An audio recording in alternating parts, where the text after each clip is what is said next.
Siamo contenti come Istituto Veneto di poter ospitare questa iniziativa, essere parte anche organizzatrice di questa iniziativa per un anniversario, un riferimento che credo abbia più di un livello di interesse, più di una ragione per essere giudicato opportuno. Ci sono questioni di spirito e questioni di laicità, credo anche, che si vedono entrambe nel programma dei lavori. Indubbiamente alla base c'è, lo sapete tutti e lo sapete meglio di me, c'è l'anniversario, i secoli che sono trascorsi da quello che il racconto, la leggenda ricorda, la venuta di Francesco d'Assisi in laguna, la costruzione di quella capanna, di quel piccolo luogo di preghiera e l'inizio della vicenda, della vita di questa isola che poi è rimasta sempre un punto di riferimento per la realtà veneziana e per la cultura francescana. Devo dire anche l'evento merita di essere ricordato. Abbiate pazienza, ma prima di venire qua ieri riguardavo cose di cui mi ero occupato in anni molto passati relativamente alla leggenda Maior. Leggenda naturalmente non è la leggenda, come voi sapete meglio di me, è il testo che va letto, quindi la leggenda Maior, dove parla dell'incontro tra Francesco d'Assisi e il sultano curdo, il sultano Ayubadide Malik al-Kamil. Mi colpiva di nuovo il racconto di San Bonaventura, di Bonaventura da Bagnoregio. Mi colpiva per certi suoi aspetti in cui si capisce bene, credo, ma non devo essere io a dirlo, il fatto che quel testo sia il testo ufficiale che l'ordine ha approvato, ha promosso e approvato, ma la secchezza e i sottintesi di quel racconto, con alcuni aspetti, per esempio, quando Francesco insieme al suo confratello è sulla strada e incontrano due pecorelle il ragionamento, e qui c'è un po', secondo me, di quel gusto leggero del francescanesimo, e dicono sì, noi siamo le due pecorelle che stiamo andando tra i lupi, e difatti l'arrivo presso il sultano è i lupi che li aggrediscono e li colpiscono e poi alla fine vengono ammessi alla presenza del sultano. E insieme anche quell'altro aspetto che mi pare non meno significativo, della sorta di pattuizione, di dialogo che alla fine comincia tra il santo e il sultano. È quasi un gioco di sfida, convertiti, se non ci credi la prova del fuoco. Se brucerò avrai ragione di restare quello che sei, ma altrimenti ti convincerai.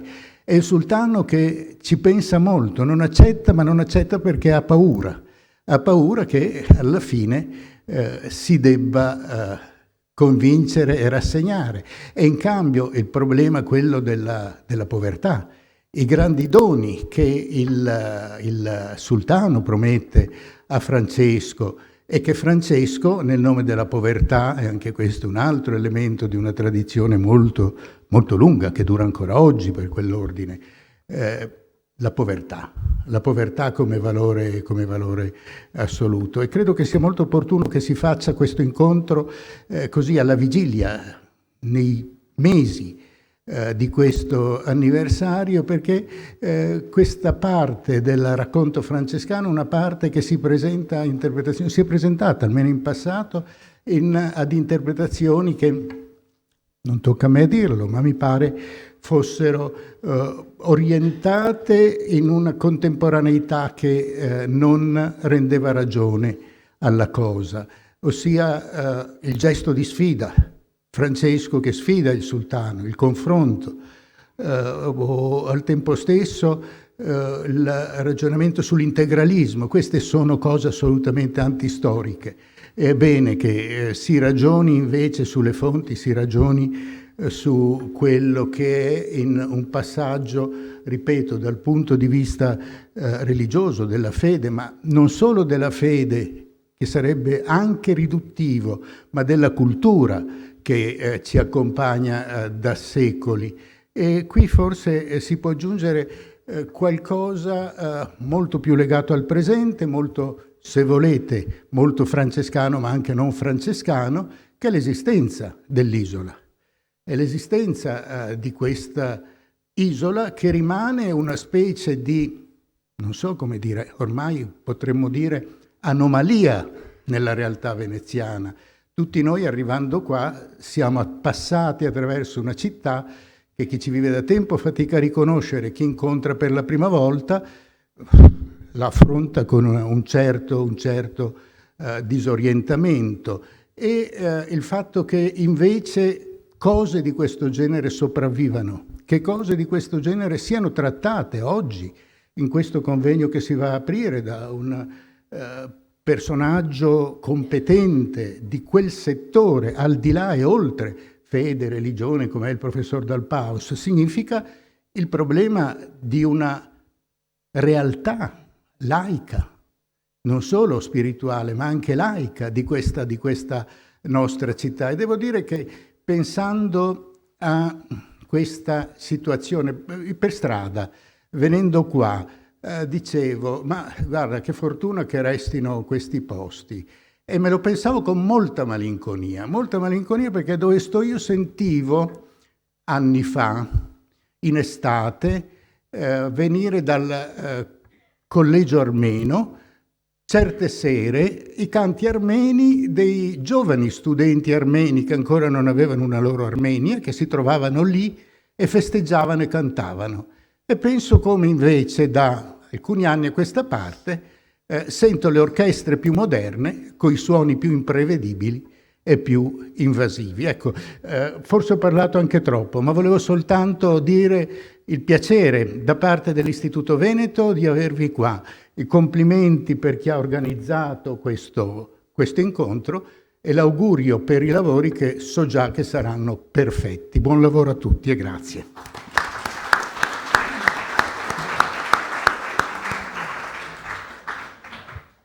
Ringrazio il Presidente che come sempre riesce anche un po' a sorprendermi, in senso positivo ovviamente, grazie.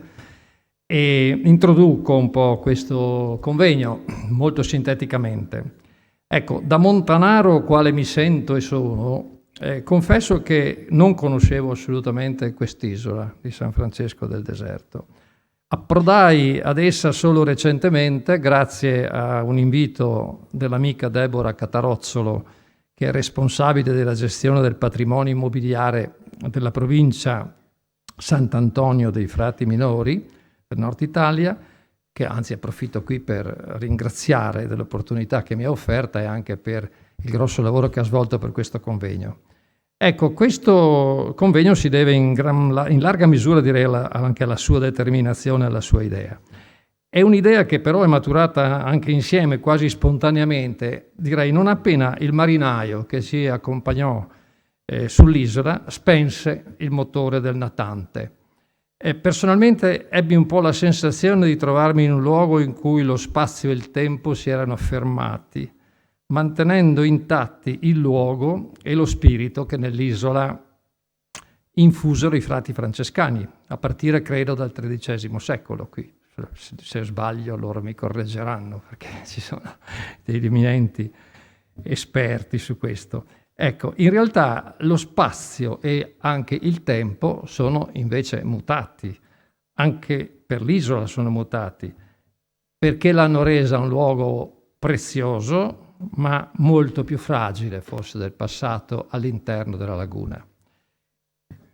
Il primo, cioè lo spazio, fa sempre fatica infatti a difendersi dall'aggressione dell'orda della speculazione, del turismo di massa, che sono sempre in agguato e sono protesi a nuove imprese di colonizzazione e di conquista di un ambiente come quello lagunare che è divenuto sempre più stretto e meno adatto a sopportare l'abnorme peso della pressione antropica attuale.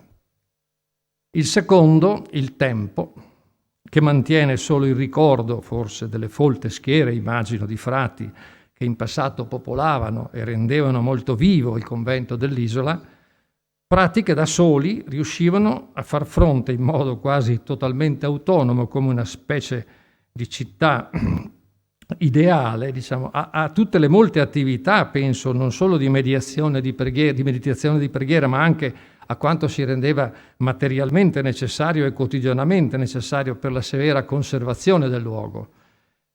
Ora i frati sono un po' meno, sono pochi, e le loro forze probabilmente non bastano più a garantire il mantenimento nel tempo di quella vocazione spirituale che l'isola ha posseduto invece per molti secoli. Perlomeno questa è la mia opinione. Poi, che fare dunque per evitare che anche quest'isola finisca prima o poi per essere ingoiata dal Moloch, dal grande Moloch della speculazione e dei tentativi di snaturarne la vocazione?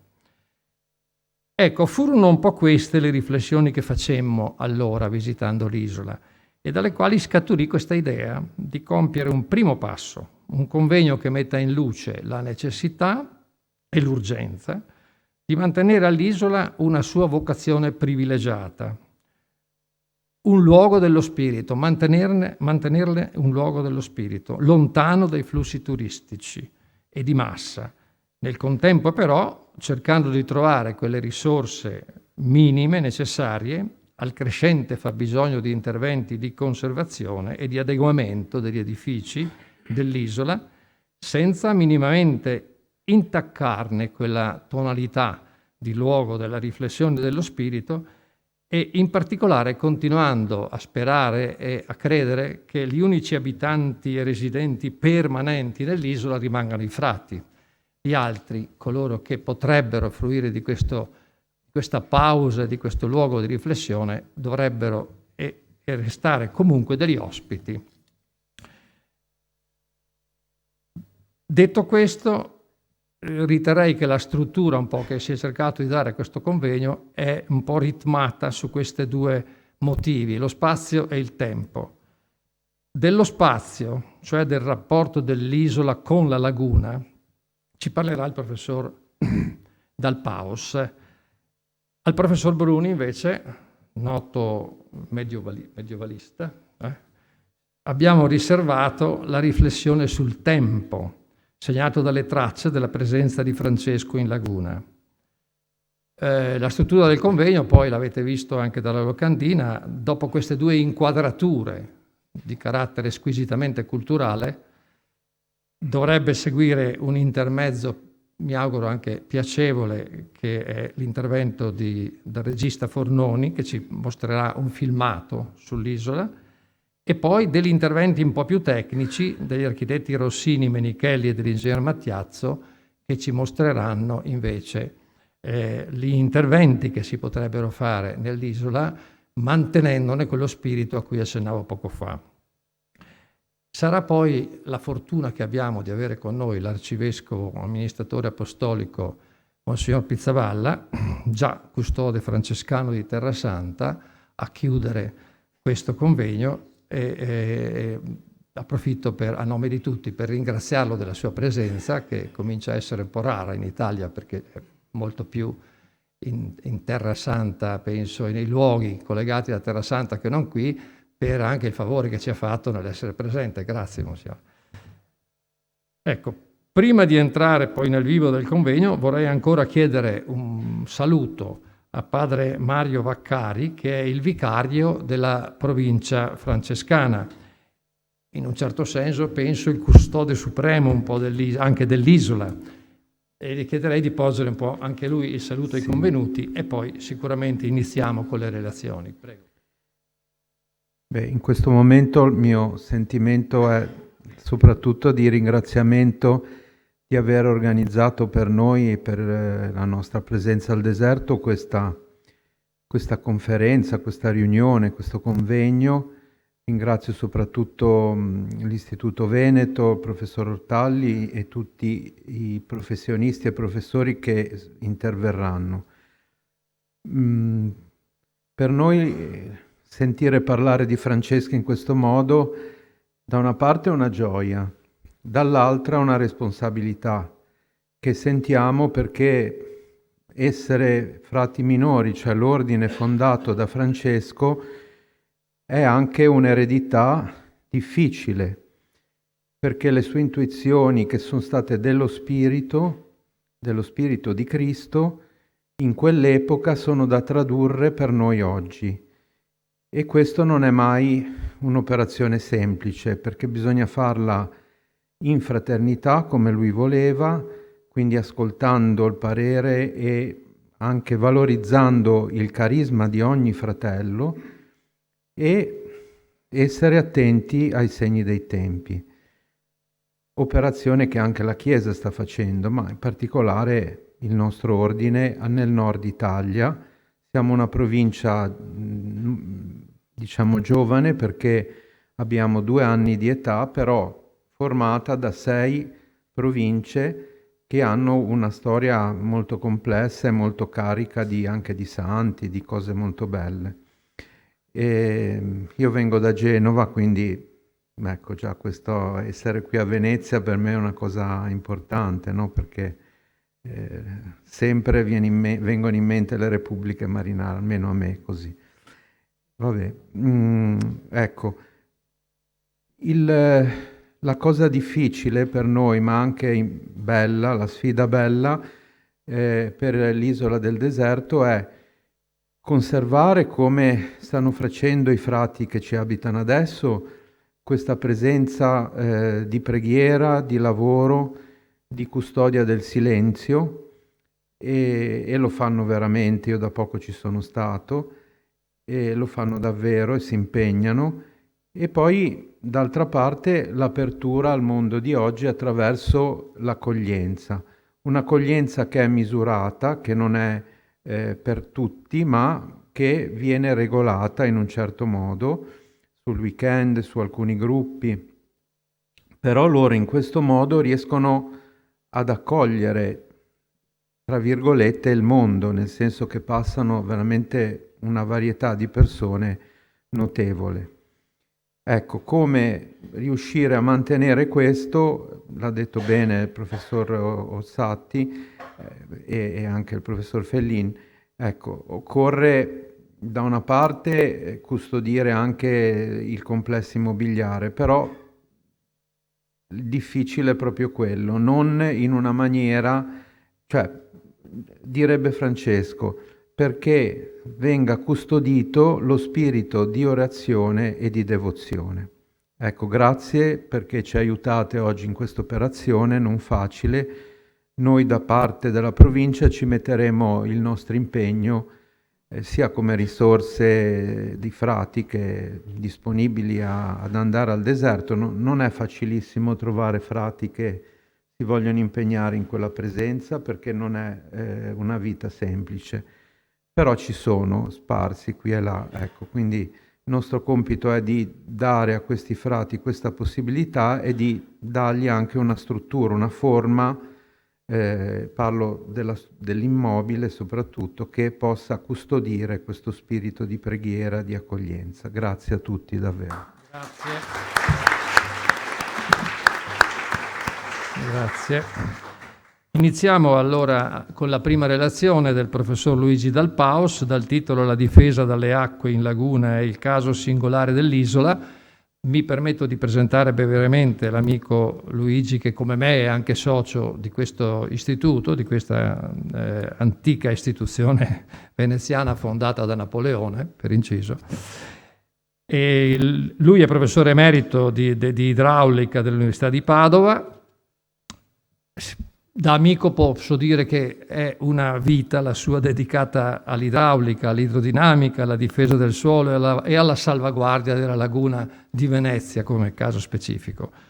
Ha compiuto una brillante carriera accademica iniziata nell'allora prestigioso Istituto di Idraulica dell'Università di Padova, nel quale conseguì l'ordinariato nel 1980, divenendo titolare dei corsi di idraulica, di sistemazione dei corsi d'acqua e di idrodinamica, e ricoprendo anche per un certo periodo la carica di direttore dell'istituto. È membro di numerose commissioni scientifiche, con le sue ricerche documentate da qualche centinaio di pubblicazioni, ha offerto dei contributi determinanti alla modellazione matematica delle correnti e del moto ondoso, studiando in particolare i fenomeni delle onde di piena e il ruolo della mobilità del fondo sul comportamento idraulico dei grandi sistemi idrografici, tra cui appunto anche la laguna.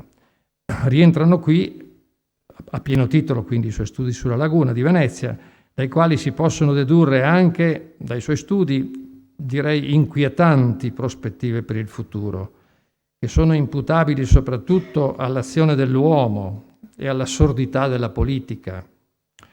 Su questo argomento ha recentemente pubblicato 2 libri di carattere storico-ingegneristico, nei quali vengono esaminati criticamente, con i moderni strumenti della scienza naturalmente, alcune questioni cruciali per la salvaguardia morfologica della laguna di Venezia. Sono molto interessanti anche i suoi contributi nell'ambito della ricerca applicata, finalizzati all'esame del comportamento delle grandi opere di ingegneria, tra le quali è presente pure il discusso progetto Mose, che ormai conosciamo fino alla nausea. Dopo la recente alluvione del novembre del 2010 è stato chiamato anche a far parte della Commissione Grandi Rischi della Regione Veneto, fornendo contributi per il contenimento delle piene e per la riduzione del rischio idraulico. Luigi, a te la parola. Grazie. Il professor Fellin ha un po' esagerato, molto meno di tutto quello che lui ha detto di me. L'ho tirato su dal tuo curriculum, quindi non mi accusare adesso di aver detto delle cose false. Ringrazio gli organizzatori per avermi invitato e per avermi dato la possibilità di esprimere ancora qualche riflessione a voce alta sulle questioni che riguardano la laguna di Venezia, partendo da questa situazione particolare che è l'isola di San Francesco del Deserto, dove io sono stato qualche volta e ogni volta, devo dire, rimanendo sempre sorpreso e portato a riflettere, guardando quell'isola, come doveva essere la laguna di Venezia prima che l'uomo moderno, così saccente ma forse poco sapiente, sicuramente per niente saggio e prudente, attuasse i suoi interventi, chiamiamoli ingegneristici, ma forse sarebbe meglio dire della cattiva ingegneria, perché l'ingegneria è anche qualcosa di diverso rispetto a quello che abbiamo visto. La laguna è un ambiente in rapidissima evoluzione. Lo è per processi naturali, ma nel caso della laguna di Venezia lo è anche a causa degli interventi che l'uomo ha attuato. Scusate, ci si vedete bene o faccio ridurre le luci? Qui, per darvi un'idea di quello che poteva essere la laguna nel passato, vediamo questa mappa costruita da Filiasi, che mette soprattutto in evidenza come verso l'anno 1000 il cordone litoraneo che individuava la laguna, separava la laguna dal mare, fosse caratterizzato dalla presenza di numerose bocche, molte di più di quelle che noi oggi vediamo.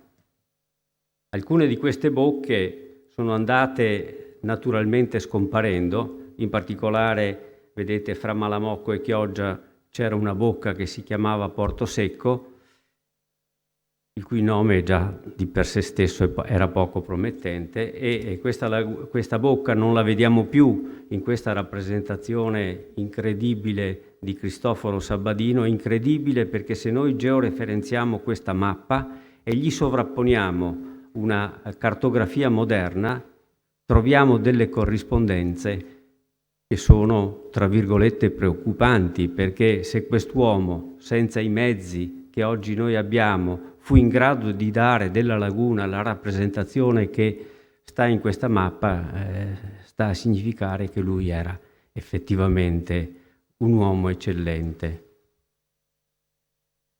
Qui in questa laguna del Cinquecento vediamo la situazione dopo che i veneziani hanno attuato il grande progetto di allontanamento del Brenta Bacchiglione, avvenuto dopo discussioni, ripensamenti, con il quale il Brenta e il Bacchiglione, che sfociavano in laguna, furono portati a sfociare direttamente in mare a Brondolo, separando la laguna di Brondolo dalla laguna di Chioggia per impedire che le torbide dei due fiumi in piena avessero a danneggiare quella parte della laguna. Fu un intervento determinante per la laguna in quel tempo, perché se non fosse stato attuato noi oggi non avremmo più la laguna di Venezia. La laguna si sarebbe sicuramente interrata. Vedete, ci sono ancora numerose bocche, in particolare ci sono quei tre varchi chiamati tre porti, che sono gli antichi porti attraverso i quali si entrava a Venezia da una parte e nella laguna superiore dall'altra. Questa invece è la laguna attuale. È una laguna preoccupante, tra virgolette. Preoccupante perché l'evoluzione morfodinamica della laguna è stata segnata negli ultimi 2 secoli da mutamenti considerevoli causati soprattutto dagli interventi dell'uomo. La costruzione dei moli alle bocche di porto prima, con la riunificazione degli antichi tre porti nella bocca che oggi noi vediamo al loro posto, che è la bocca di Lido, e con interventi che miravano a rendere agibile la laguna alle navi moderne, alle moderne navi a vapore. E però con queste opere, seguite poi dallo scavo di alcuni grandi canali navigabili e da altri interventi ancora, con queste opere noi abbiamo dato il via a un processo erosivo che si è andato sempre più aggravando nel tempo. E oggi, diversamente da quanto accadeva al tempo della Repubblica, il problema vero della laguna di Venezia è la spaventosa erosione dei suoi fondali. Pochi lo dicono, la maggior parte delle persone, purtroppo quelle che stanno in alto e che hanno la possibilità di decidere, poche di quelle persone si accorgono di questo o sono sordi alle indicazioni che vengono da più parti. E qui vediamo l'isola di San Francesco del Deserto, sopra in un'immagine presa da Sant'Erasmo verso l'isola e sotto invece una foto aerea che riporta anche alcune quote sulle quali poi ritornerò. Come si comporta la laguna di Venezia nei paraggi dell'isola di San Francesco? Lo vedete qui da questa rappresentazione. Questa è l'analisi della propagazione di una marea che arriva a sfiorare il metro di altezza. Le quote sono riferite al caposaldo di Punta della Salute e qui bisogna non far confusione perché questo caposaldo è al di sotto di 25 centimetri rispetto al caposaldo al quale è riferita la cartografia dello Stato. Vedete, arriva a questa marea a circa 1 metro e si propaga verso l'interno fondamentalmente subendo 2 effetti che si accompagnano e che si sposano, se volete. Perché da una parte noi vediamo il ritardo di fase con cui il colmo si presenta nelle diverse località all'interno della laguna. La marea penetra dentro la laguna per arrivare nelle diverse parti, impiega un certo tempo. E poi l'altro effetto che vediamo molto evidente è la riduzione di ampiezza che si manifesta nella propagazione. E questa riduzione di ampiezza è particolarmente sensibile per esempio verso San Francesco e verso Grassabò, che è una località che si trova nella laguna superiore ai margini delle valli da pesca. Questa è la marea, chiamiamola astronomica, leggermente modificata anche da effetti meteorologici, ma direi non eccessivamente modificata da questi effetti che invece hanno un ruolo dominante quando noi parliamo delle cosiddette maree di acqua alta. Proviamo a vedere qual è l'effetto, per esempio, di uno dei fattori importanti nella modificazione della propagazione dell'onda di marea all'interno della laguna, l'azione del vento. Vediamo qui la marea che prima abbiamo esaminato, adesso gli affianchiamo l'andamento della marea che si ottiene sovrapponendo alla marea di prima l'azione di un vento di scirocco che spira con 18 metri al secondo, valore di velocità che è raggiungibile all'interno della laguna. Quello che noi vediamo immediatamente è che il vento di scirocco alza i colmi di marea. Se confrontiamo la situazione fra il segnale di marea a San Francesco in assenza di vento e il segnale di marea a San Francesco con effetto del vento sovrapposto, vediamo che l'innalzamento è di una ventina di centimetri. A San Francesco del Deserto però le differenze di colmo di marea rispetto a Punta della Salute, che è la località all'interno della laguna dove l'osservazione mareografica è in atto da molto più tempo rispetto alle altre località, vedete la differenza è modesta, 2 centimetri, per cui se noi vogliamo ragionare intorno alle condizioni di marea a San Francesco del Deserto, praticamente possiamo far riferimento con buona approssimazione a quanto si registra a Punta della Salute. Questa è invece una marea di acqua alta, che è l'ultima marea che ha prodotto qualche danno all'isola di San Francesco, perché questa marea è stata caratterizzata da un valore di 1,56 m, sempre sullo zero mareografico di Punta della Salute, e ha allagato alcune zone dell'isola a causa di alcuni fatti che poi vedremo. Vedete bene che quando si presentano le situazioni di acqua alta, la marea cresce e non si vede più il doppio ciclo che caratterizza generalmente la marea a Venezia, 2 colmi e 2 cavi nell'arco delle 24 ore circa. Il vento sospinge la marea nell'Adriatico, alza il livello e annulla l'effetto astronomico che comporterebbe un abbassamento a un certo momento dei livelli di marea.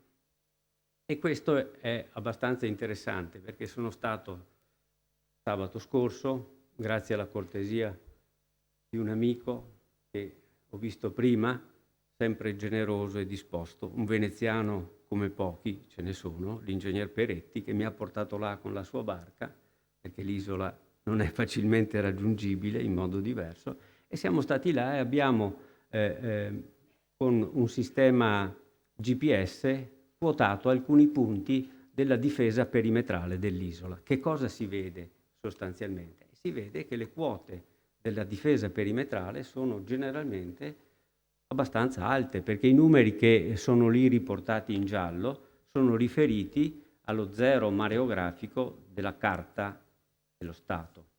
0, medio mare Genova 1942. Se noi vogliamo riportare questi numeri al caposaldo di Punta della Salute, dobbiamo aggiungerci 25 centimetri. E se ci aggiungiamo 25 centimetri, vediamo che c'è solo qualche posizione deficiente rispetto ai possibili valori estremi di marea che si realizzano in laguna anche durante le situazioni di acqua alta. Qui vedete alcune immagini che mettono in evidenza come sono fatte queste strutture. Ci sono tratti difesi con argini in terra perimetrali, tratti invece che sono difesi con muri.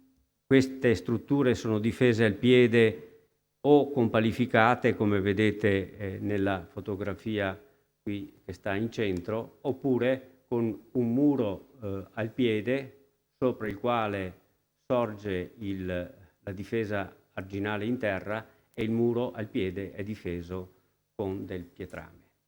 Diciamo che dal punto di vista ingegneristico è una situazione confortante per quanto riguarda gli aspetti della difesa idraulica. Però dentro all'isola ci sono dei punti deboli. Ce ne sono due in particolare, due finestre che si affacciano sulla cavana e queste due finestre sono a quota ribassata, perché vedete qui 1,47 m da una parte e dall'altra l'altro punto debole, l'ingresso all'isola, questo è l'approdo, dove le quote misurate sono 1,54 m. Ma si tratta di punti localizzati sui quali è facile intervenire in prospettiva, volendo effettivamente difendersi anche rispetto alle maree più importanti che possono interessare la laguna. Poi ci sono altre situazioni, perché vedete all'interno, questa è un'immagine del pavimento della chiesetta, c'è una grata e sotto c'è l'acqua che filtra o attraverso il terreno o anche, io penso, attraverso alcuni scarichi che probabilmente dovrebbero essere presidiati per evitare un allagamento attraverso queste vie secondarie dell'isola. E questa è una planimetria, non so se si vede bene, nella quale ho cercato di evidenziare un sistema di drenaggio che è stato realizzato e che difende o che dovrebbe difendere l'isola rispetto a questi problemi di infiltrazione d'acqua dal sottosuolo o attraverso gli scarichi. Anche questa è un'idea ovviamente valida e che può essere facilmente perfezionata, perché potrebbe essere innanzitutto analizzato se non sia opportuno estendere anche ad altre posizioni il sistema di drenaggio che è stato realizzato, e poi potrebbe anche essere valutata la possibilità eventualmente di potenziare l'impianto di sollevamento che scarica in laguna le acque piovane e di drenaggio che sono raccolte all'interno dell'isola.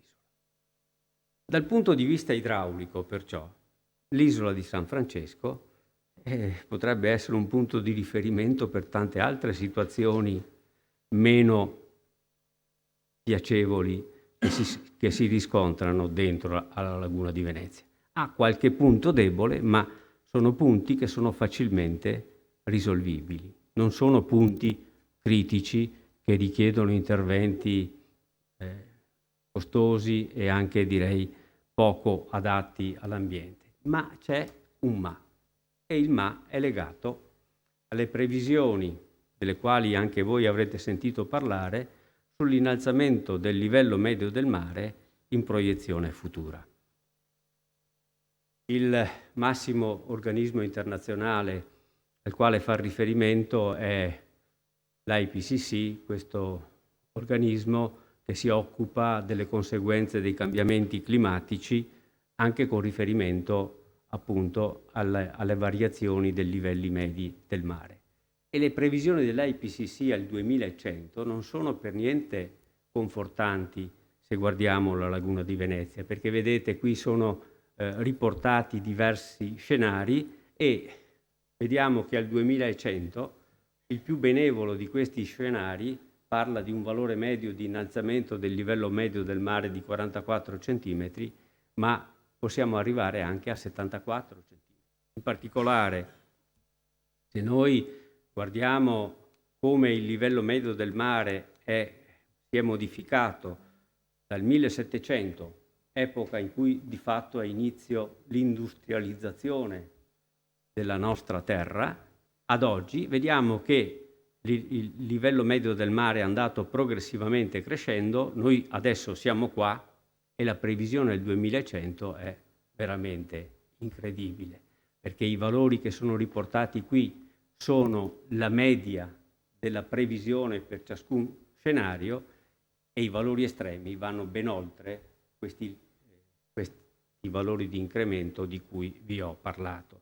In particolare, se noi guardiamo allo scenario più benevolo, che è questo RCP 2.6, ma io non credo che noi saremo in grado di collocarci dentro a questo scenario, perché questo scenario prevederebbe che noi al 2100 riusciremo a contenere l'innalzamento del valore medio della temperatura a 2 gradi rispetto al 1700. Impossibile, secondo me, guardando all'uomo moderno. D'altra parte, se noi pensiamo che le emissioni restino sui livelli attuali, al 2100 ci troveremmo con un innalzamento del livello medio del mare di 74 cm. Ma in questa previsione il valore minimo è 50 cm e questa previsione di mantenimento sui livelli attuali delle emissioni è una previsione ottimistica, secondo me, perché se andremo incontro a qualcosa, probabilmente nella nostra ingordigia andremo incontro a un incremento delle emissioni. Perciò lo scenario in prospettiva non è niente affatto rassicurante. Quello che è da evidenziare è che l'IPCC già nei suoi primi rapporti, che sono degli anni 90, indicava un valore medio probabile di 50 cm. Confermato questo valore poi dalle previsioni successive. Ho voluto indicare questo perché quando fu pensato di realizzare quest'opera che è chiamata, secondo me erroneamente, MOSE, questo dato era lì a disposizione di chi lo voleva leggere. Naturalmente bisognava volerlo leggere. E questa invece è la variazione del livello medio del mare a Punta della Salute a Trieste sulla base delle registrazioni mareografiche. Uno potrebbe dire i valori di cui abbiamo parlato sono la fantasia dell'IPCC, ma questi non sono più fantasia, questi sono realtà. E se noi guardiamo la realtà, a Punta della Salute, negli ultimi 30 anni, l'innalzamento del livello medio del mare è stato di 5 mm all'anno, cioè in proiezione centenaria 50 cm. È vero che l'ingegnere non dovrebbe mai estrapolare e dovrebbe solo e soltanto interpolare, ma insomma, se noi ci permettiamo questa licenza, visto che è un dato consistente perché è valutato su 30 anni di osservazione, questa è la situazione. Qual è la conclusione? Che noi nel prossimo futuro 50 cm di innalzamento del livello medio del mare a fine secolo ce lo dobbiamo aspettare. L'altro effetto importante che è stato poco considerato è l'effetto del vento. Quando spira vento di Bora si deprime la parte superiore della laguna e si innalzano i livelli verso Chioggia. Quando invece spira vento di Scirocco succede l'opposto. Si innalzano i livelli nella laguna superiore e si deprimono i livelli di marea a Chioggia. Questi effetti, quando le bocche saranno chiuse, verranno esaltati. Perché, per esempio, per i venti di Scirocco, se guardiamo Chioggia, rispetto alla situazione attuale, a parità di condizione, il sovralzo generato dal vento potrebbe essere anche 3-4 volte tanto. Non i 20 centimetri di cui generalmente si parla, ma 60-80 centimetri. Nel caso specifico di San Francesco del Deserto, che è ovviamente cimentato quando spira vento di Scirocco, noi vediamo che per le velocità massime osservate, che sono di 17-18 metri al secondo, il vento di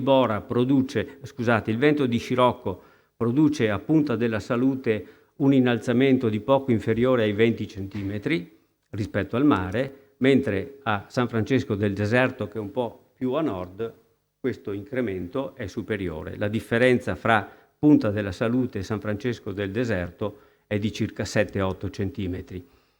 Allora, ingegneristicamente, potremmo anche confondere ancora la situazione che si registra a Punta della Salute con quella che si ha a San Francesco del Deserto, perché le differenze sono tutto sommato modeste. E questo invece è un dato preoccupante, che è stato recentemente ottenuto da un mio collaboratore e da me, esaminando 13 anni di maree, tutte le maree dei 13 anni che vanno dall'anno 2000 al 2012, e considerando che queste maree si propaghino con una sovrapposizione non sul livello medio attuale del mare, ma su quelli che potrebbero essere gli incrementi previsti. No, vedete, siamo andati fino a 1 metro, prima abbiamo parlato di 50 centimetri, potrebbero essere 30 centimetri, ma quello che si vede è, in ordinate, il numero spaventoso di ore di chiusura delle bocche di porto per garantire che i centri storici della laguna non si allaghino. Ci sono anni in cui, per esempio, qui vediamo il 2010, ci sono anni in cui, raggiunto un valore di incremento di 26-27 centimetri rispetto al livello medio del mare attuale, c'è questa improvvisa discontinuità che innalza di 1500 ore circa i tempi di chiusura. A che cosa sono dovuti questi fatti? Sono dovuti alla circostanza per cui, diversamente forse da come si è pensato, per controllare le acque alte non si deve intervenire su un solo episodio, ma più il livello medio del mare si alza, più è probabile che gli episodi da fronteggiare si susseguano in tempi ravvicinati e quindi che per essere controllati questi episodi richiedano chiusure molto lunghe. E questo è disastroso per la laguna, perché proprio qua, qualche tempo, un mese fa, discutendo di questi risultati, l'osservazione di un collega biologo era: ma come? La laguna, quando è chiusa per più di due giorni, già subito va in anossia. Figuriamoci se la manteniamo chiusa per settimane o addirittura per mesi interi, come risulta da questo calcolo. Perché ci sono anni in cui, nei mesi di dicembre, gennaio e febbraio, si va di fatto a una condizione che richiede la chiusura delle bocche di porto per tutto l'anno. Evidentemente è impossibile, perché o noi vogliamo difendere i centri storici dalle acque alte, come si suppone qua, oppure vogliamo far vivere la laguna. I due obiettivi sono in contraddizione fra di loro e ancor più in contraddizione con la salvaguardia dei centri storici dagli allagamenti e la salvaguardia ambientale della laguna è la portualità. La portualità non può essere sposata a questi altri due obiettivi. Dobbiamo scegliere: o vogliamo il porto e lasciamo che i veneziani si bagnino, oppure vogliamo evitare che i veneziani alla mattina si portino gli stivali assieme e allora dobbiamo rinunciare al porto interno. Quello che è paradossale è che questo fatto non riguarda soltanto la portualità commerciale, perché quando il livello medio del mare si innalzasse di 40-50 centimetri, sarebbero numerosissime le ore in cui bisognerebbe chiudere la laguna anche durante il periodo estivo, cioè il periodo delle tanto amate da qualcuno crociere. Crocieristica e difesa dagli allagamenti della laguna di Venezia in prospettiva sono ancora due obiettivi inconciliabili. E l'altro male, questo sì è un male che colpirà anche l'isola di San Francesco e la laguna superiore, è quello legato al moto ondoso. Purtroppo sabato scorso, tanto per avere una conferma, mentre andavamo lentamente con una barchetta, tutti rispettosi di non creare onde verso San Francesco del Deserto, c'era chi passava a tutta velocità e ci faceva provare un po' di ebbrezza, rollando sulla nostra barca. Qui purtroppo ancora c'è mancanza di volontà e mancanza anche di buonsenso, perché quelli che navigano in laguna pensando di essere alle corse probabilmente dovrebbero essere presi e portati da qualche altra parte.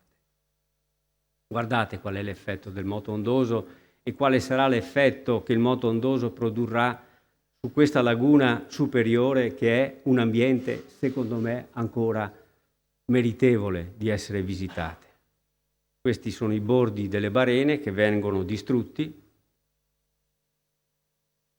e quindi che cosa dobbiamo fare? Dobbiamo renderci conto che la causa principale di questo fenomeno spaventoso di erosione dentro la laguna di Venezia sono le onde generate dal vento, nella laguna centrale anche, no? Ma soprattutto dalle imbarcazioni che navigano sui canali lagunari con velocità eccessive o con caratteristiche di chiglia inadatte a una laguna.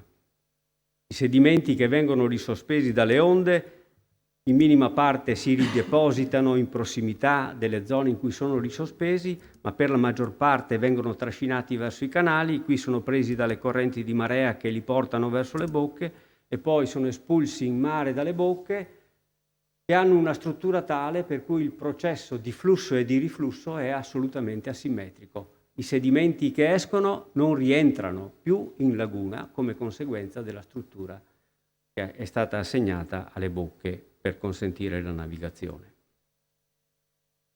Qui vediamo quali erano le barene della laguna che fu e quali sono le barene della laguna attuale. Al tempo del Sabadino avevamo 250 km quadrati di barene, cioè metà della superficie che sta dentro al limite della conterminazione. Oggi ne abbiamo meno di 50. Abbiamo devastato e massacrato tutto quello che si poteva massacrare. Qui è anche messo in evidenza che l'energia che queste onde trasmettono è legata al quadrato dell'altezza dell'onda. L'altezza dell'onda è legata a una potenza che può essere 1,5 della velocità di spostamento di un'imbarcazione, per cui l'energia che l'onda trasferisce è circa legata al cubo, la potenza che è il cubo della velocità di navigazione. È un'energia spaventosa. E il parametro sul quale intervenire, visto che la dipendenza è attraverso una potenza cubica, non è quello di affinare le chiglie, di fare le diavolerie più impensabili. Da ingegneracci dobbiamo dire che il primo parametro sul quale intervenire è la velocità, perché se io dimezzo la velocità ammissibile, l'energia che trasmetto diventa 8 volte più piccola. Lo si vuol capire o non lo si vuol capire?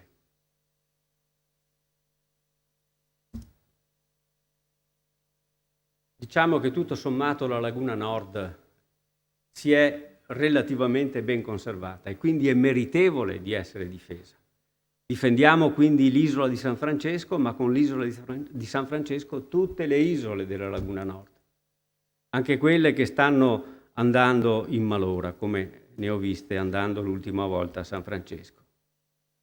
Tutti siamo affascinati dalle barene in fiore, no? Perché sono uno spettacolo unico, guardandolo da una barca che si muove lentamente fra una barena e l'altra. Certo che non possono essere queste le barene a cui noi aspiriamo. Queste barene artificiali costruite perimetrando con strutture di un qualche tipo delle zone e poi buttandola dentro del materiale. Quelle che creiamo non sono barene. Potrebbero diventare al più delle aiuole fiorite, perché le barene sono in libera comunicazione con gli specchi d'acqua che li circondano. E questo noi dovremmo fare se vogliamo creare o ripristinare le barene dentro la laguna di Venezia. Anche le palificate possono essere in una certa misura, come dire, gradevoli, no? Ma se io penso a un'onda che incide queste palificate e guardo alle mie conoscenze antiche ormai dell'idraulica, so che un'onda che incide una parete verticale si riflette raddoppiata e quindi quell'effetto di cui prima parliamo contro questa palificata viene raddoppiato. Creeremo un buco davanti a questa palificata. Io credo che dovremmo renderci conto, in molti di più di quelli che la pensano così, che Venezia è laguna. Se io parlo di Venezia intendo parlare della sua laguna. Se parlo della laguna intendo parlare di Venezia. E dobbiamo anche capire che gli interventi e le azioni dell'uomo, soprattutto quelle attuate negli ultimi 200 anni, non sono state per niente positive. Non hanno avuto queste persone la capacità di guardare alla complessità del problema. Hanno pensato soltanto al loro obiettivo e al perseguimento del loro obiettivo, ma questa è una visione egoistica che non si applica bene nemmeno all'ambiente. Io credo che questa necessità di guardare al complesso dei problemi quando agiamo su un sistema complesso sia una necessità che non possiamo più ignorare, della quale dovremmo farci carico. E poi, che dire, per l'ennesima volta cito, e sono stato molto criticato per questo, una frase di Cristoforo Sabbadino, no? Che in un suo sonetto parla dei nemici della laguna, sono 3, e tra questi 3 la bella mostra di sé è l'uomo. Dobbiamo dire che se 500 anni fa era così, oggi è ancora così. Le voglie ingorde degli uomini sono il disastro per la laguna, che ha già problemi da parte sua per riuscire a sopravvivere ai processi naturali che comunque la coinvolgeranno nei prossimi anni. Grazie.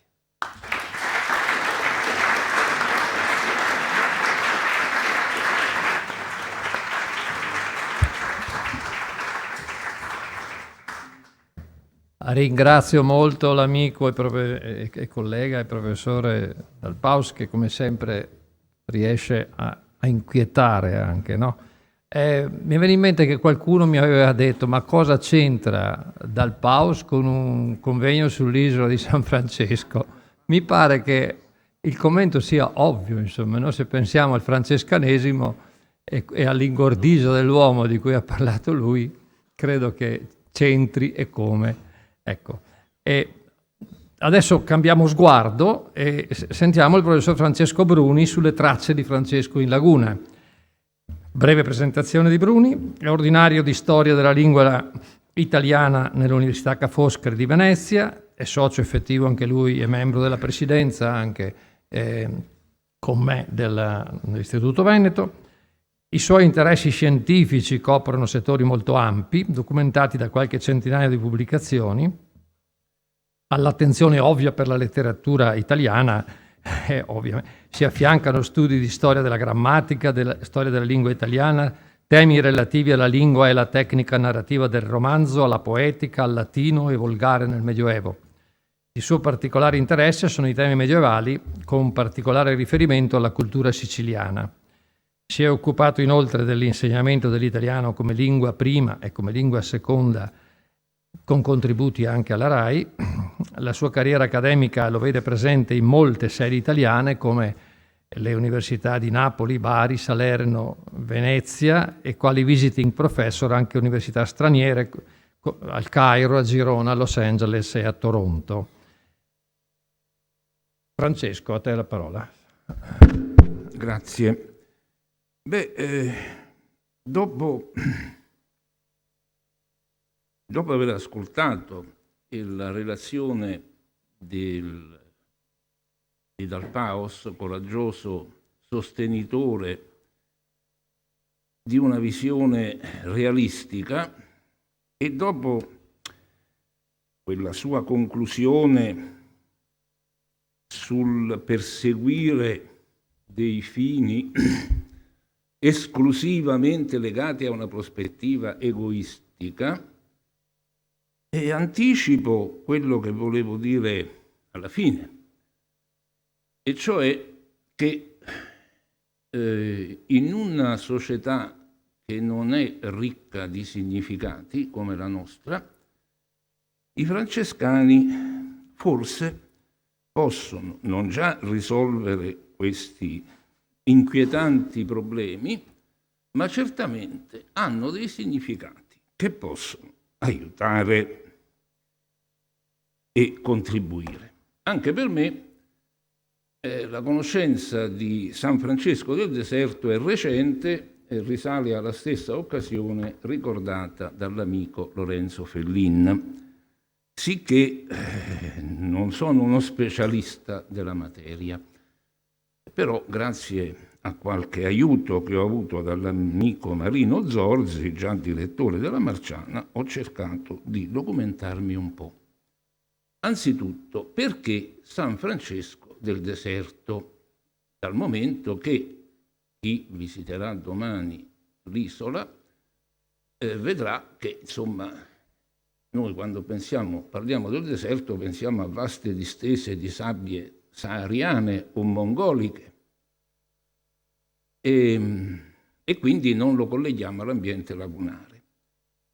È probabile che questa denominazione risalga al monachesimo benedettino. Come si sa, i benedettini furono agenti della grande dissodazione delle foreste dell'Europa antico-medievale, fino alla cosiddetta rinascita delle città successiva all'anno 1000, e però i benedettini amavano denominare i loro monasteri con questa attribuzione del deserto, anche se spesso e volentieri in Francia come altrove questi monasteri benedettini sorgevano sul coltivato,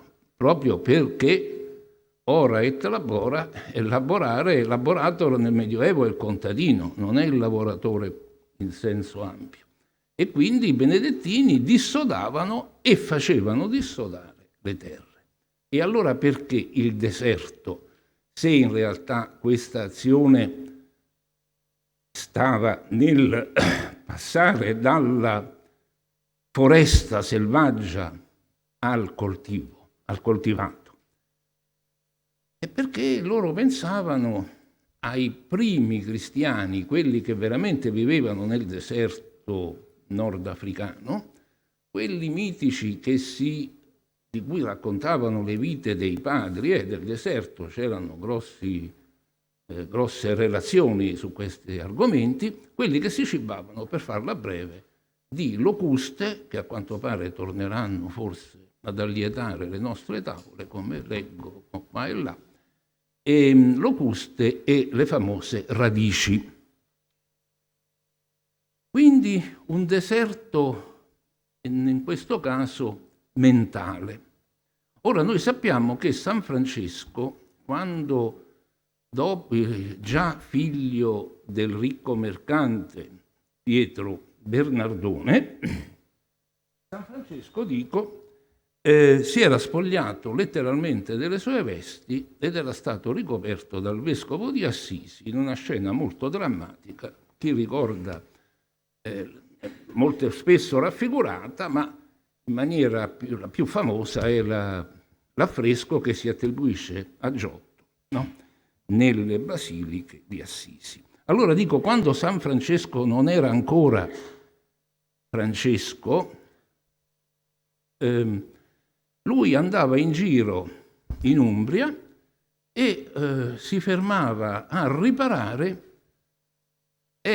monasteri, benedettini piccoli e in disfacimento, e li prendeva per sede temporanea di lui e dei suoi primi compagni.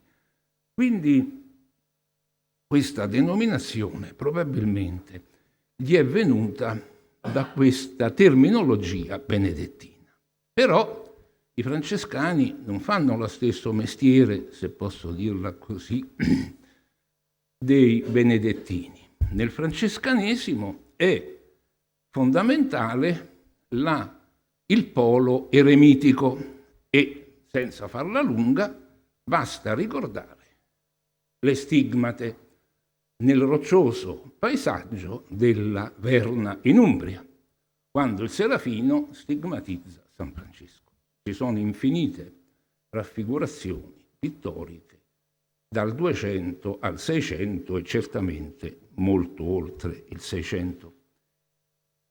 Però, dicevo, i francescani hanno anche l'altro polo, che è quello dell'apostolato e quindi del mescolarsi alla società laica con le confessioni e con la predicazione. E dunque questo li porta in città. È un po' la stessa vicenda che un ordine molto meno numeroso,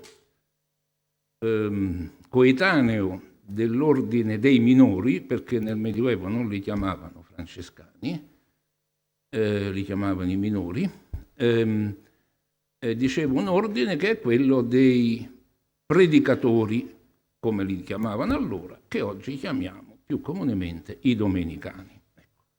Anche i domenicani avevano questa doppia valenza. Un grande predicatore domenicano contemporaneo di Dante dice: mi piacerebbe stare in contemplazione e invece le mie orecchie sono inquinate. Usa questa parola che non significa ecologia, se non indirettamente, ma significa insozzate, sporcate. Da che cosa sporcate? Da tutti i peccati che mi tocca di ascoltare in confessione. Quindi questa polarità è strutturale nel francescanesimo, tra l'eremo e appunto l'apostolato. Ovviamente San Francesco del Deserto sappiamo a quale dei due poli vada assegnato, da quello che ho detto risulta con evidenza, e dunque parliamo adesso di San Francesco della Laguna. Insomma, qui c'è questa tradizione che vorrebbe che Francesco d'Assisi, di ritorno dalla quinta crociata, cioè non è che lui ha fatto la crociata, durante la quinta crociata, come si sa, Francesco andò in Egitto e però tornò presto dall'Egitto perché o non riusciva a essere martirizzato, come dicono alcune fonti, o non faceva frutto la sua predicazione, come dice Dante anche nel bellissimo canto che gli è dedicato nel Paradiso, o per altre ragioni, insomma, tornò in Italia. Dove aveva fatto la crociera a costa da Venezia o era partito da altro luogo? Vediamo, non ho la soluzione. Ci sono, subito dopo la morte di Francesco, nel 24, Tommaso da Celano, un francescano, un minore, per stare al vocabolario del tempo, scrive un'importante biografia. Celano, siamo in Abruzzo. Una ventina d'anni dopo, lo stesso Tommaso da Celano scrive un'altra biografia più ricca, perché le tradizioni si moltiplicavano, bisognava stare attenti a non prenderle tutte per buone, ma insomma il materiale, diciamo, per fare la vita di Francesco era ormai santo, era aumentato, e fa questa seconda vita. Nell'anno 1260 poi Bonaventura da Bagnoregio, che è pure un altro paese appenninico, quindi vedete questa Italia appenninica, Perugia, Assisi, l'Abruzzo, Bagnoregio che è dall'altra parte del crinale, questa Italia molto terremotata, già allora e anche oggi purtroppo, ha dato molto, questa Italia montuosa, e allora dicevo Bonaventura, che sarà proclamato santo, che era generale dell'ordine francescano, dice che Francesco fu a Venezia di ritorno da questo viaggio nei luoghi della quinta crociata. E altri vogliono invece che si sia imbarcato o sia sbarcato da un porto più vicino, meno importante di quello di Venezia, però attivo, che era Ancona. Però, insomma, io sono della opinione che non vada drammatizzato questo fatto, se San Francesco sia stato davvero, insomma, non è dimostrato, ci si può credere, ci si può non credere. A me pare interessante personalmente qual è il significato di questo luogo questo piccolo luogo, tra l'altro per i francescani non era il luogo generico che vale per noi oggi, significa convento nel Medioevo. E allora di questo luogo, che è San Francesco del Deserto, evidentemente si distingue dalle altre chiese francescane di Venezia. In genere nelle città, per motivi dovuti ai vari rami dell'ordine, c'è più di una chiesa francescana e naturalmente Venezia non fa eccezione. Ci sono i frari, pensate che ai frari tra 4 e 500 e credo anche oltre c'era una tipografia, quindi partecipavano a questa industria fondamentale del libro che nasceva, che trovava nella Venezia del Cinquecento una capitale europea. E c'erano anche i francescani. Dunque, dicevo, i frari, poi San Francesco della Vigna e anche quella chiesa di Cannareggio che ha un'intitolazione rara perché è la chiesa di San Giobbe, a cui comunemente non si intitolano chiese, non so perché a Venezia, però insomma così si chiama, anche in età storica naturalmente. Dunque, dicevo, il ruolo di San Francesco nel deserto è ovviamente diverso. Per non allungare troppo il discorso, perché sui francescani c'è sempre tantissimo da dire, passo a un secondo momento. Prima voglio però leggere una bella cosa che si legge nella vita di San Bonaventura, che vi leggo tradotta nelle fonti francescane.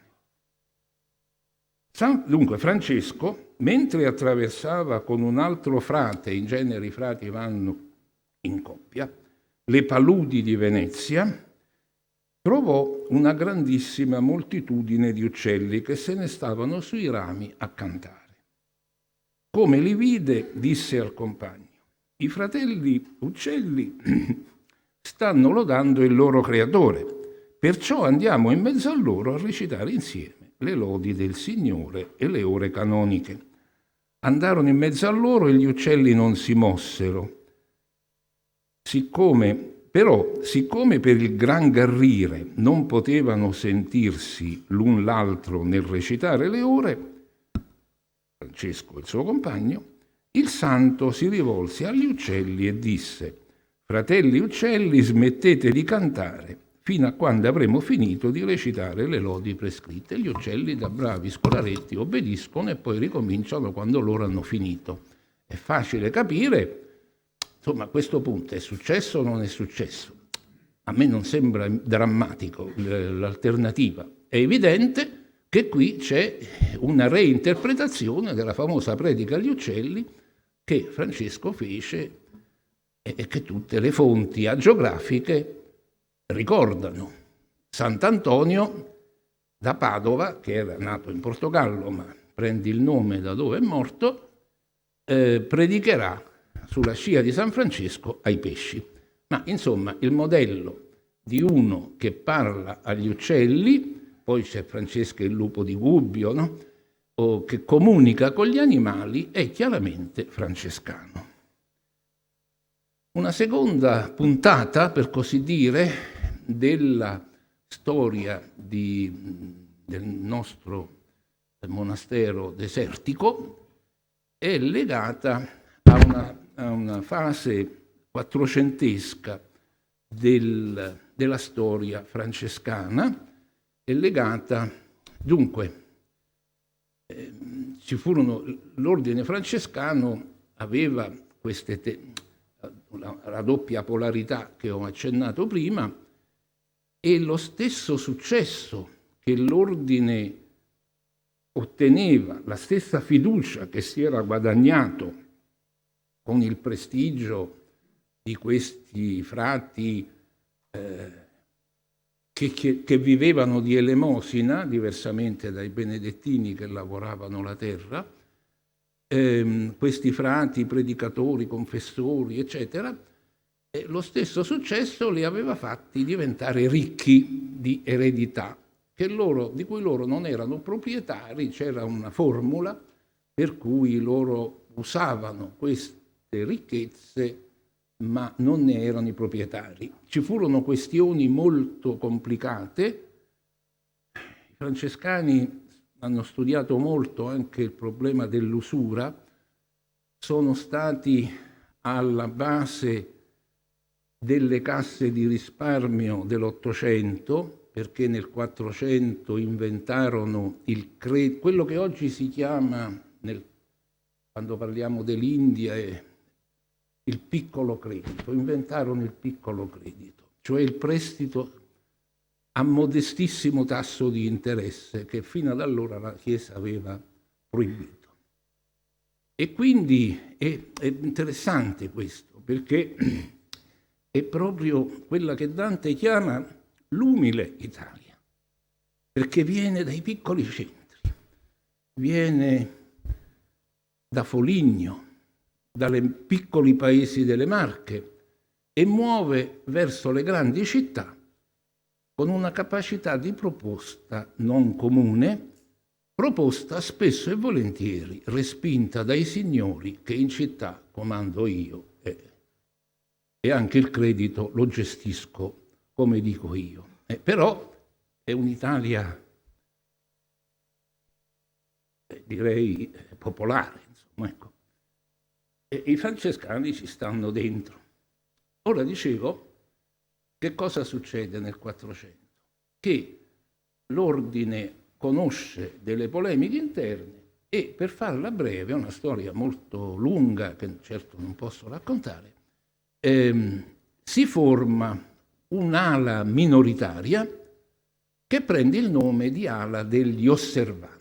Che significa osservanti? Molto semplice, significa osservare la regola francescana, sulla quale le questioni furono moltissime, su come poi fosse, perché San Francesco aveva detto: osservate la mia regola sine glossa, cioè senza commenti, senza professori che interpretino, senza teologi dotti. Vabbè, insomma, lasciamo perdere. Questa osservanza del 400, questa sì, ha lasciato traccia in San Francesco del Deserto. Chi ci va domattina la vedrà. Io non ho fatto fotografie perché già sto facendo troppo lungo discorso. Dunque, San Bernardino, che è il capofila di questa osservanza, San Bernardino da Siena, predicatore carismatico, maestro di 3 o 4 o 5 predicatori che radunavano le folle che oggi si radunano per le rock star, e non è un'esagerazione, anche se raccontavano storie un po' diverse, questo non c'è bisogno di dirlo. San Bernardino da Siena, Giacomo della Marca, a Ripatranzone, sempre in questa piccola Italia subappenninica o appenninica, Alberto da Sarteano, provincia di Siena. Qual è l'ultimo? È come i 7 re di Roma. San Giacomo l'ho detto, Giovanni da Capestrano, Abruzzo, quindi siamo sempre in questa Italia appenninica. Poi si aggiunse in un secondo momento Bernardino da Feltre, ma vedete che parte dall'Italia centrale, poi va verso nord con Bernardino da Feltre, santo anche lui, e verso sud con Matteo d'Agrigento. Quindi è una rete. Insomma, questi grandi predicatori hanno lasciato la traccia al nostro eremo, che ci sia stato San Bernardino è stato a Venezia. Anche gli altri predicatori che ho menzionato, quasi tutti hanno predicato, veramente predicavano di più a Padova e un po' meno a Venezia per motivi che adesso non mette conto di dire. San Bernardino comunque a Venezia c'è stato di sicuro. La chiesa di San Giobbe prese per un certo tempo il nome di San Giobbe e Bernardino, e infatti tracce iconografiche di Bernardino a San Giobbe ci sono. E quando San Giacomo della Marca, pure lui attivo a Padova, deve andare a Venezia, dove vado a dormire? E gli danno 3 indirizzi di hotel a poche stelle, cioè San Francesco del Deserto, stavolta è sicura la cosa, è documentata, oppure San Francesco della Vigna, che era passata dai conventuali maggioritari alla osservanza, oppure San Giobbe e San Bernardino. Non mi chiedete dove è andato a dormire, perché veramente non ce lo hanno raccontato. Ho sentito dal padre Vaccari che... quanto c'ho ancora? Sono già oltre? Ho sentito dal padre Vaccari che non è facile trovare dei francescani disponibili a stabilirsi a San Francesco del Deserto. Il problema non è nuovo. Abbiamo una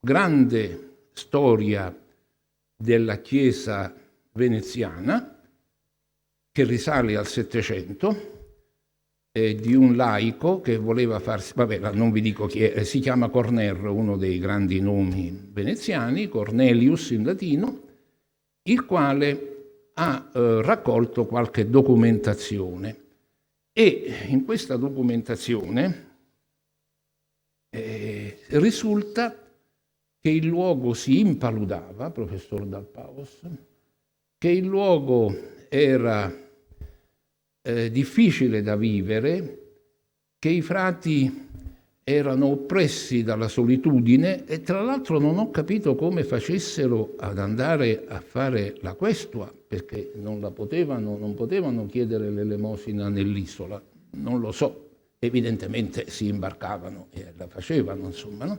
Perché dovevano avere un permesso per chiedere l'elemosina, però lì sull'isoletta c'era poco da chiederla, evidentemente. E quindi non vi dico quante volte, ma 2 o 3 volte si parla del fatto che l'isola è abbandonata, che i frati vanno o a San Francesco della Vigna o in altre località viciniori. Però poi ritornano.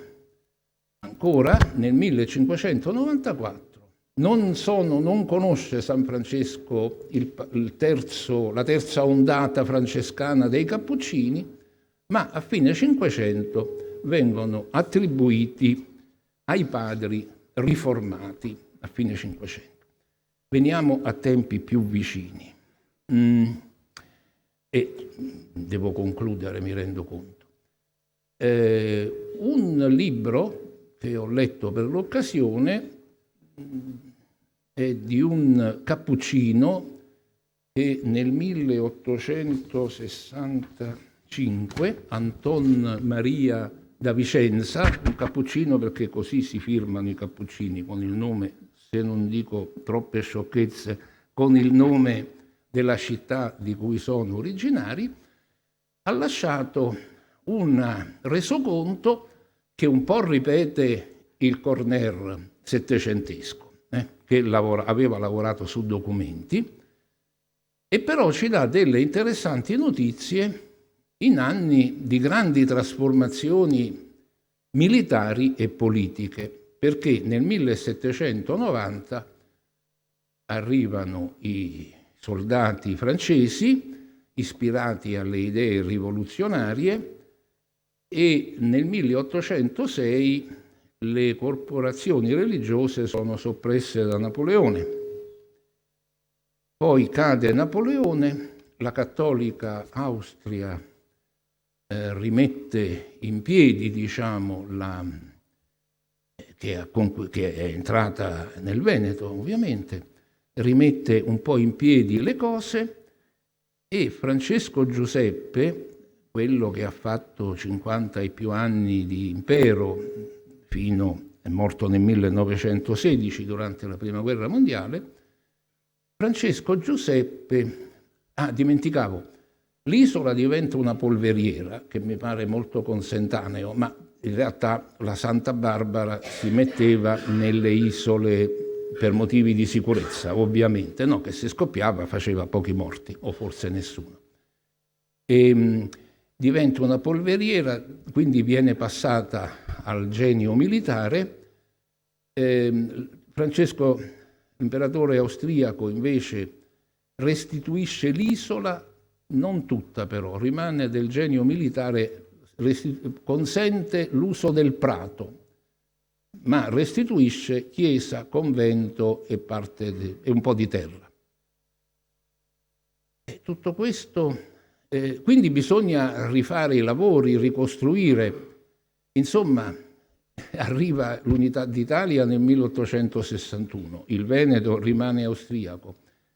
Nel 1865 viene inaugurata col Patriarca di Venezia, le autorità, il ministro, mi pare il ministro il ministro provinciale dei francescani. Nel 1866 l'Italia prende e Venezia e il Veneto diventa italiano, e quindi sono storie, sono fasi evidenti che hanno attraversato un po' tutte le corporazioni religiose in questo trapasso tra l'illuminismo, Napoleone, Rivoluzione francese, Napoleone e quindi finalmente ci avviciniamo ai tempi nostri. E come concludere, dato che ho già dato la mia conclusione? Concluderei dicendo semplicemente che questa storia, per quel poco che ne sappiamo, che come capite la documentazione c'è, ma non è certo sovrabbondante, è la storia di questo piccolo luogo, è intermittente e ci sono abbandoni e riprese. E oggi forse appunto c'è una ripresa grazie ai frati che già sono stanziati sul posto, che possono contribuire alla povertà di significati che lamentavo prima, appunto contribuendo a qualcosa di diverso dal turismo, la cui offerta in questa città non è del tutto scarsa, e contribuendo con un invito a meditare a quell'attività anche solitaria o di piccoli gruppi che è la riflessione, perché di pensieri e di concetti abbiamo un disperato bisogno. Grazie.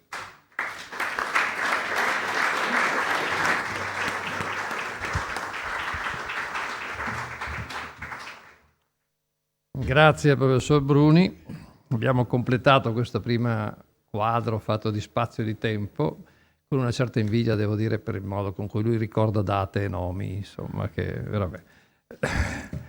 E adesso inviterei il Giorgio Fornoni, regista e giornalista anche, a presentarci poi il suo film che penso vorrà anche forse introdurre.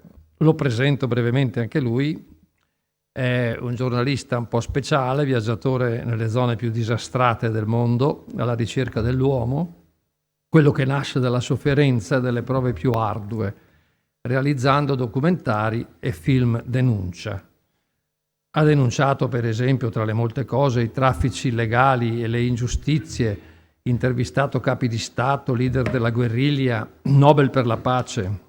Ha documentato la lavorazione della coca in Perù, il traffico d'oro nell'ex Zaire, l'evacuazione della Liberia e dell'Angola, la scalata dell'Himalaya, si è recato tra i guerriglieri talebani e all'ultimo avamposto militare russo nell'isola di Bering. Dal 1999 è diventato anche autorevole collaboratore della trasmissione televisiva Report, che tra parentesi ha dedicato alcuni episodi anche alla Laguna di Venezia e segnatamente al progetto Mose, se qualcuno ha avuto modo di vederle, per la quale ha realizzato una ventina di servizi, in particolare sui diamanti insanguinati, sulla pena di morte, sull'ONU e sui gulag.